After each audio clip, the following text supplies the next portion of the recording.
Hi, I'm Brian Klontz, President of the Emergency Assistance Foundation, and this is part 4 of a 4-part series on emergency assistance funds for disaster relief and employee hardship. In this section, I'm going to talk about the history, summary, and advantages of using the Emergency Assistance Foundation. So first, let's talk about the history of the foundation.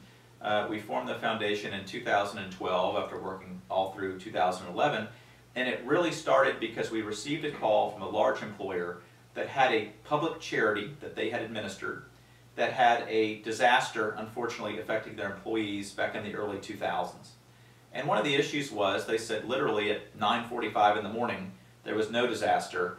At 9:50 in the morning, there was a disaster. And they had to immediately respond, both to all the employees that wanted to help, as well as to the affected and impacted employees overseas.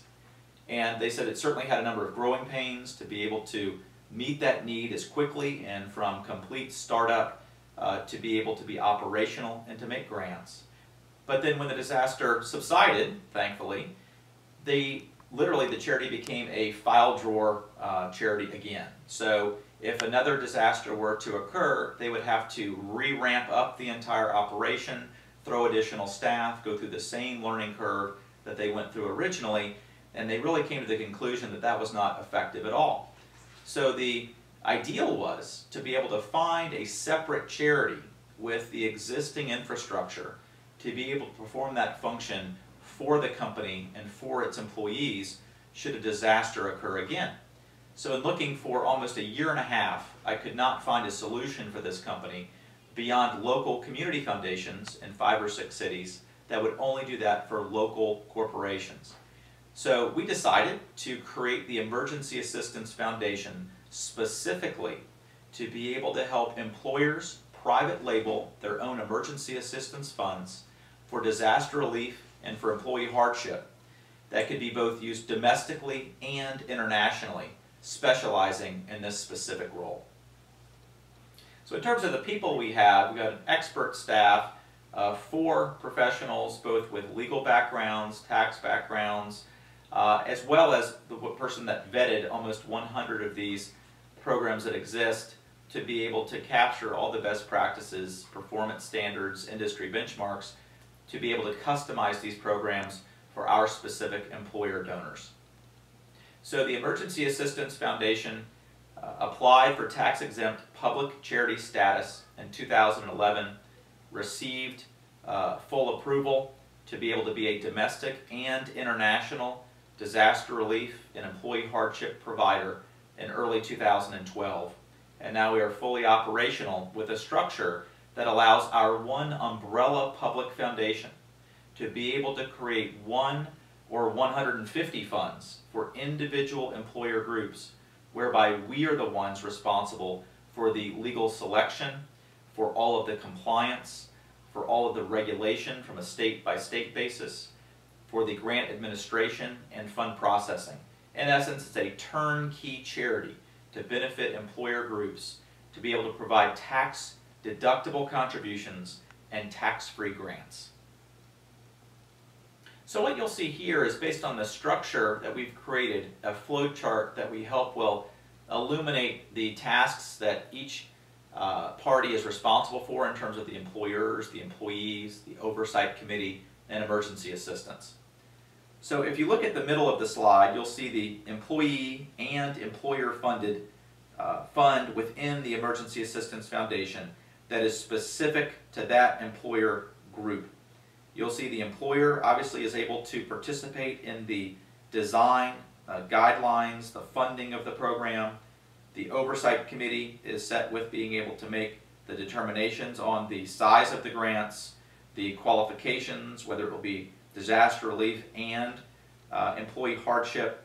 You see here too, the grant applications are submitted directly to the Emergency Assistance Foundation, and to the extent that those applications meet the qualifications within the guidelines, then we are the ones that legally make the grant to each employee. We are also the recipients of all the funds from the employees through payroll deduction or outright gifts, from the employer directly, or from the employer's corporate foundation. So all of those, again, we were able to provide full public charity tax benefits and tax deductions for those contributions. Finally, I'm going to talk about a summary and the top 10 advantages of using the Emergency Assistance Foundation.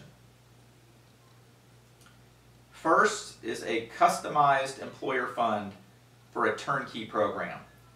The key with these programs is to be able to make sure that the donation fundraising plan and that the grants plan are optimal to be able to have a successful program in engaging the entire company in this effort, and to do so in a very low-cost way and through a turnkey fund establishment.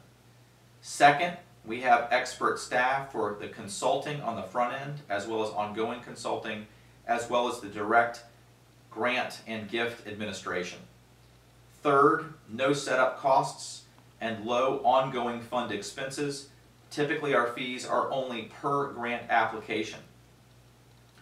Fourth, complete donation processing of all contributions from employees, from the corporation, or from its foundation. Fifth, complete grant processing, both individual vendor grants and both domestic and international. Sixth, we are fully compliant for state registration and solicitation. So rather than 10 different companies creating their own public foundations and having to register in all 50 states individually, we are able to do that once. And because each fund is legally part of the Emergency Assistance Foundation, then they don't have any additional compliance or ongoing expense. Seventh, tax-deductible donations and tax-free grants. Because the employer group has no legal control over the selection or the actual funds, the arm's length status of this charity is able to provide the maximum tax deductions, and the grants are tax-free. Eighth, international grant-making capabilities. We specifically included this within our 1023 tax exemption application, with the known fact that we're going to be doing a number of international grants primarily for multinational employer groups. Ninth, the collection and dissemination of best practices. So the more that we've reviewed, the more information that we collect, and we always say too, if you've seen one of these programs, you've seen one of these programs. So when we look at over 100 of these, there are actually 100 permutations of each program's design, history, initial formation, makes each one unique and distinct.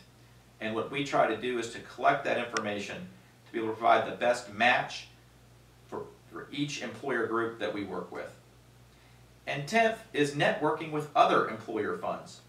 So to be able to share best practices, success stories, marketing ideas, grant success stories with others so that they can replicate that and make their program more successful is yet another reason to be able to work with the Emergency Assistance Foundation. So this concludes part 4 in the entire series of the Emergency Assistance Funds for disaster relief and employee hardship. I do hope this has been helpful, and I hope it gives you a much better idea as to the advantages, the history, the summary of working with the Emergency Assistance Foundation.